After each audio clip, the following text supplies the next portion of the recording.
भारी बरसात के बाद एक मकान दिल्ली में गिर गया है। सब्जी मंडी इलाका है ये। दिल्ली का एक इमारत गिर गई है। सब्जी मंडी में बाजार में एक मंजिला इमारत गिर गई है। 1 से 2 लोगों के दबे होने की आशंका। एक महिला को मलबे से निकाल लिया गया। दिल्ली के सब्जी मंडी इलाके से इस वक्त ब्रेकिंग न्यूज आ रही है और आईटीओ चलूंगी इस बीच में। राहुल मिश्रा हमको बताया जा रहा है, वहां से जुड़ गए हैं। अब आईटीओ जो है ऐसा इलाका है दिल्ली का, राहुल मिश्रा, जो कि सारे रूट्स को आपस में कनेक्ट करता है और ये सेंट्रल दिल्ली का वो इलाका है जहां से सारे रूट्स होकर गुजरते, चाहे ईस्टर्न दिल्ली या जाना हो, वेस्टर्न दिल्ली जाना हो या फिर सेंट्रल दिल्ली जाना हो। अब चूंकि आप वहां पर हैं, हर बार की तरह इस बार भी कुछ घंटों की बरसात के साथ क्या फिर से तरबतर हो गया आईटीओ? क्या तस्वीर?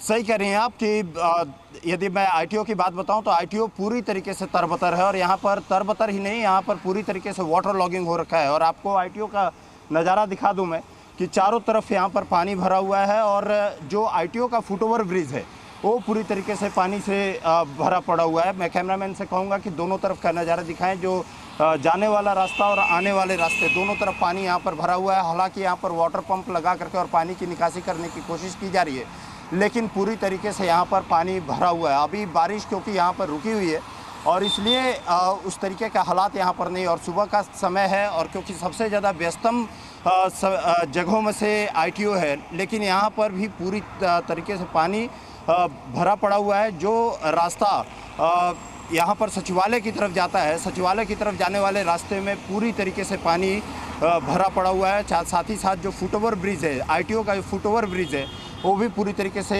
पानी भरा पड़ा हुआ है यहाँ पर। मैं लौट रही हूँ आपके पास। आईटीओ की तस्वीरें आप दिखा रहे हैं और आईटीओ वो जगह है जहां पर वाटर लॉगिंग सबसे ज्यादा देखी जाती है जब बरसात होती है। आगे मिंटो रोड का ब्रिज है, अब वहां पर भी हालात बहुत ही खतरनाक होते हैं कुछ घंटों की बरसात के बाद। आईटीओ के बाद मैं राजेंद्र नगर जा रही हूँ जहां से अनुष्का गर्ग है। अनुष्का, लगातार कहा जा रहा है कि देखिए 5 अगस्त तक भारी बरसात दिल्ली एनसीआर में हो सकती है, लिहाजा एहतियात बरतने की जरूरत है। एनसीआर के सारे स्कूल्स को पहले ही कांवड़ यात्रा के जरिए की वजह से बंद किया गया था। ऐसे में दिल्ली के भी तमाम स्कूल्स, चाहे वो निजी स्कूल्स हों, प्राइवेट और सरकारी स्कूल्स हों, बंद किए गए। इस वक्त कैसी हालत है जहां से आप रिपोर्ट कर रही हैं और क्या तस्वीरें हैं, बताइए भी और दिखाइए भी। आप राजेंद्र नगर में हैं इस वक्त। बिल्कुल, राजेंद्र नगर की मैं आपको एक तस्वीर दिखाती हूँ। देर रात हमने देखा था, कुछ विजुअल्स आए थे जिसमें साफ तौर पर देखा जा रहा था कि किस तरीके से राजेंद्र नगर में घुटने से ऊपर तक पानी पहुंच गया था, जिसके बाद सक्शन पंप लगाकर यहां से पानी की निकासी की गई। हालांकि आपको बता दें उस वक्त भी जो बच्चे हैं वो प्रोटेस्ट पर बैठे हुए थे और बीच पानी में ह्यूमन चेन बनाकर जितने भी बच्चे हैं उन्होंने अपने प्रोटेस्ट को जारी रखा था। एक तरीके से कहा जा सकता है कि लगातार प्रशासन की अनदेखी जो इस इलाके को लेकर के रही है, उसके बाद से जो प्रशासन है उसने पहले ही यहाँ पर जैसे ही जल जमाव हुआ वैसे ही पानी की निकासी के लिए जो सक्शन पंप्स है उसको यहाँ पर तैनात किया। कुछ बच्चे हमारे साथ हैं जो रात से धरना प्रदर्शन पर बैठे हुए हैं, उनसे भी चलकर बातचीत करेंगे, जानेंगे कि आखिर कल की क्या स्थिति थी और कल से आज तक में क्या फर्क देखने को मिला है। क्या नाम है आपका? विवेक सिंह। अच्छा, आप लोग रात से ही यहीं पे हैं? हमने देखा था कुछ विजुअल्स आए थे यहाँ से जब बहुत ज्यादा जल जमाव देखने को मिल रहा था।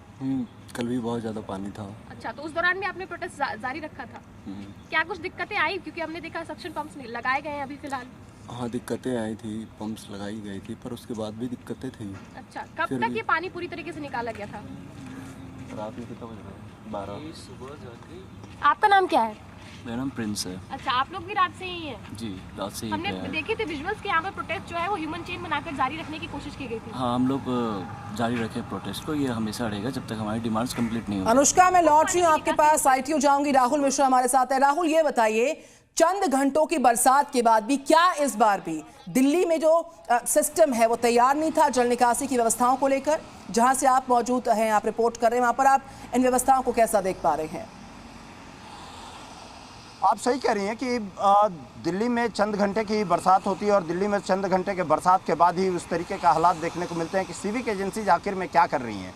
यहाँ पर आप देखें तो एमसीडी ने किस तरीके सफाई नहीं किया, नालों की सफाई नहीं किया, जिस वजह से इस तरीके के हालात देखने को मिलते हैं। और आप खुद देखें तो आईटीओ जैसे व्यस्तम जगह पे भी इस तरीके का हालात देखने को मिलता है कि मैं कैमरे से देखा जाए तो आपको दिखाऊं मैं तो पूरी तरीके से यहाँ पर आईटीओ भरा पड़ा हुआ है, पानी से भरा पड़ा हुआ है।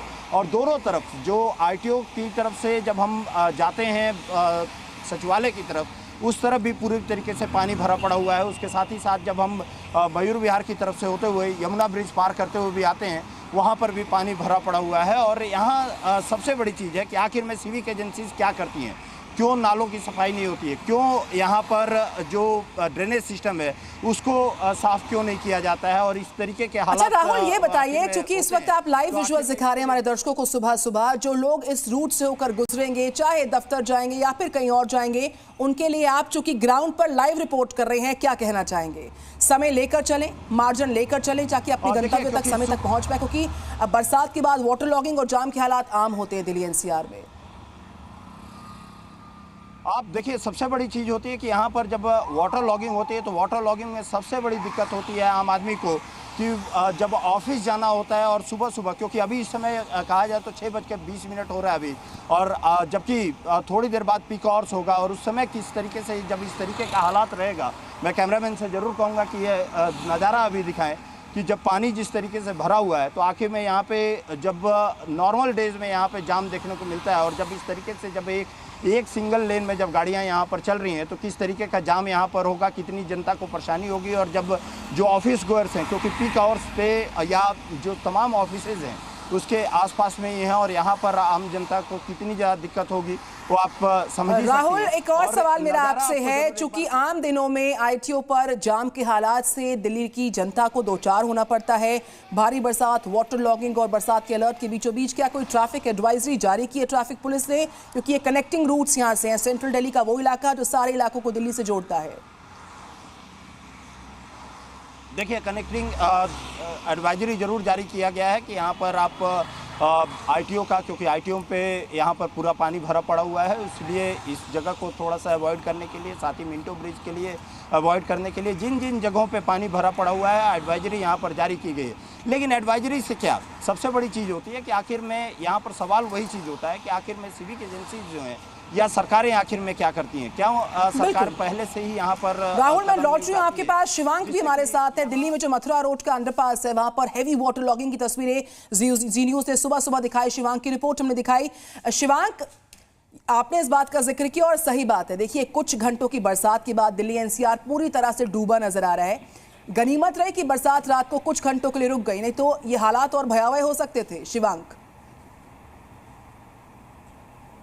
जी बिल्कुल निधि, देखिए अच्छा, ये जो पूरा यहाँ पर वाटर लॉगिंग होती है उसकी जिम्मेदारी हमेशा एक दूसरी, मतलब यहाँ पर हर एजेंसी एक दूसरे के ऊपर डालती है। अब जैसे आपको हम लोग एक और तस्वीर दिखाते हैं, आप देखिए, अगर यहाँ पर ड्रेनेज सिस्टम ढंग से काम करता तो ये दिक्कत ही नहीं होती। दिक्कत यहाँ पर क्या हो रही है कि जगह जगह आपको प्लास्टिक की बोतलें, बैंड प्लास्टिक, जो यहाँ पर सिंगल यूज़ प्लास्टिक है, उसके जो मतलब पन्नियाँ, झिल्लियाँ, वो सब पड़ी हुई हैं, जो कि क्या कर रही हैं कि ड्रेनेज को लगातार चोक कर रही हैं। अब ड्रेनेज को लगातार चोक करने, जब इस तरह से पत्तियाँ पड़ी होंगी, सिंगल यूज़ प्लास्टिक की बोतलें, झिल्लियाँ, पन्नियाँ, ये सब पड़ी होंगी, तो ड्रेनेज मतलब आम सी बात है कि वो अपने आप चोक होगा ही होगा। और उसके बाद चोक होने के बाद जिस तरह से हम लोग स्थिति देखते हैं, वो स्थिति हर साल बनती है कि मतलब यहाँ पर पूरा अंडरपास भर जाता है। तो देखिए, अंडरपास इसलिए भरता है क्योंकि सिविक एजेंसी अपनी जिम्मेदारी नहीं निभा पाती है, जिस तरह से साफ सफाई अंडरपास की करनी होती है वो नहीं कर पाती है। राहुल और अनुष्का, हम लौटते रहेंगे आपके पास।